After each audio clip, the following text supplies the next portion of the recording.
Good morning सर्वांना। तर इथं गावाकडेच मी सकाळी सकाळी छान अशी रांगोळी काढली आणि मी दररोज सकाळी रांगोळी काढत असते। छानसं पाणी वगैरे मारून घेतलेलं, इथं कागदी फुलाला छान फुलं आलेले, मस्त असं प्रसन्न वातावरण झालेलं आणि छान असं व्हिडिओ काढते। नंतर दुसऱ्या दिवशी पुण्याला आल्यानंतर पहिला पौष महिन्यातील रविवार होता, तर छान अशी सूर्यनारायणाची पूजा वगैरे मी केली होती। सूर्यनारायण काढलेला पाटावरती, त्याच्यानंतर हळद कुंकू वाहिलेला दिवा, उदबत्ती, एक फूल ठेवलेलं, विडा ठेवलेला, नंतर ऊस, ज्वारीचं कणीस, नंतर इथं आहे ना सूर्यदेवाला ते पाणी वाहतात ना, अर्ध द्यायचं असतं ते दिलं, त्याच्यात हळद कुंकू फुल अक्षदा टाकलं, हळदी कुंकू लावलं आणि सूर्यदेवाला पण ओवासलं। तर आणि सूर्यदेवाला पण नमस्कार करून घ्यायचे आपल्याला। नंतर इथं सकाळी सकाळी सूर्य उगवण्याच्या वेळेस हळदी कुंकू वाहतात सूर्यदेवाला, तीळ तांदळ आणि असं व्हायचं असतं आणि पाया पडायचं असतं आणि सुवासिनींना हळदी कुंकू लावून ओवासायचं असतं। पण आता इथं तुळशीला हळदी कुंकू लावलं, ओवासलं, आदिराला सूर्यनारायण ओवासलं आणि मी स्वतःला लावलं। अशा प्रकारे छान अशी पूजा वगैरे केली।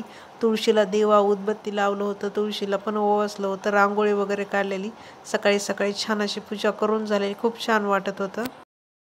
नंतर आम्ही दुपारी 3 वाजता ना प्रतिसिटी साईबाबा मंदिर, प्रतिसिटी शिरगाव इथे गेलो होतो। तर बाहेरच्या प्रवेशद्वार पाहिलं असेल, या प्रवेशद्वारातून आतमध्ये जायचं। अगदी पुण्यापासून अर्ध्या तासाच्या अंतरावर हे मंदिर आहे आणि ते खूप छान मस्त असं वाड्यासारखं दिसतं, पण हे मंदिराची बाहेरची बाजू आहे आणि इथून पुढं जायचं असतं, पुढून आतमध्ये प्रवेशद्वार करायचं होतं। गर्दी वगैरे काही नव्हती, सुट्टी होती, त्यामुळे निवांत खूप छान दर्शन झालं।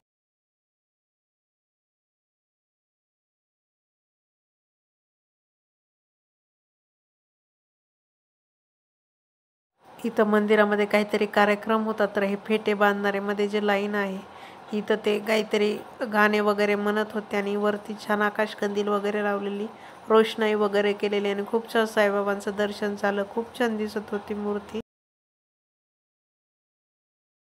आणि इथं साईबाबा महाराजांची पालखी होती, तर ते पालखीचं पण दर्शन झालं आणि हे लोकांचं काहीतरी गाणं चालू होतं इथं आणि तिथून एकदम समोर साईबाबांची मूर्ती दिसत होती।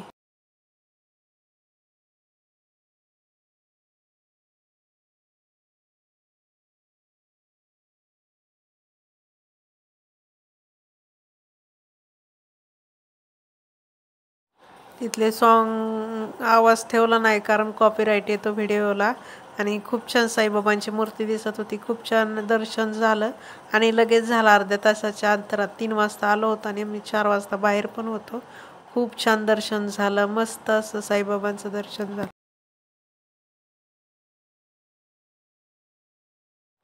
नंतर मग आमचं दर्शन झाल्यानंतर आम्ही बाहेर आलो आणि बाहेर पण नंतर आदिरा आणि नंदिनीला ह्या ट्रेनमध्ये बसवलं होतं, त्या मस्त मज्जा करत होते त्या ट्रेनमध्ये। नंतर आम्ही कुंडमाळाला गेलो होतो, तर इथूनच राईट साईडला हायवेपासून बेगडेवाडीला 2 किलोमीटर आतमध्ये ही इंद्रायणी नदीच्या काठावर कुंडजाई माताचं मंदिर आहे आणि इथं साईडला मंदिर आहे आणि इथून इंद्रायणी नदी वाहते। तर पावसाळ्यात इथं खूप पाणी असतं आणि बाकीच्या दिवसांमध्ये पण इथे मधून पाणी वाहतं, तर खूप छान प्रसन्न वातावरण होतं। आणि इथून जिना आहे लोखंडी, खूप वर्षापूर्वीचा, इथूनच पलीकडे जायला रस्ता आहे, पण इथून जरा जाताना भीती वाटते।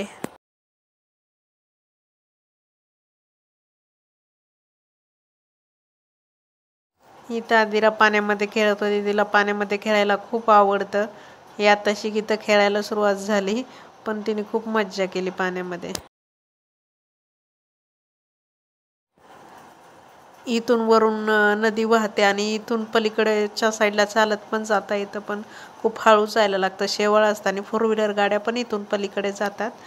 त्यांना सवय आहे, इथल्या गावातून पलीकडे जातात त्या।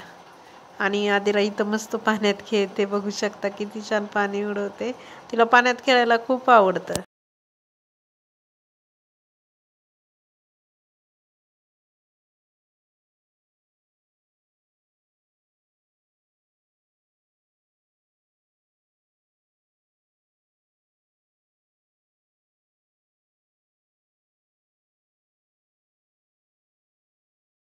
इथं सूर्य मावळण्याचा टाईम होता तर किती छान इथं पाणी शांत दिसते आणि तिकडे मंदिर आणि सूर्य खूप छान वातावरण वाटत होतं. सगळे लोक निवांत बसलेले, कोणी फोटो व्हिडिओ काढत होतं तर खूप छान वाटत होतं. मस्त असं इथं आदिर आणि नंदिनी खेळल्यानंतर त्या सगळ्याच भिजल्या, त्यामुळे त्यांना आम्ही दुसरे कपडे आणलेले, त्यांना दुसरे कपडे घातले नाही तर त्यांना सर्दी झाली असती. आता इथं तर पुढे तर बघा ते पाण्यातच बसली आणि पाण्यातच खेळत बस.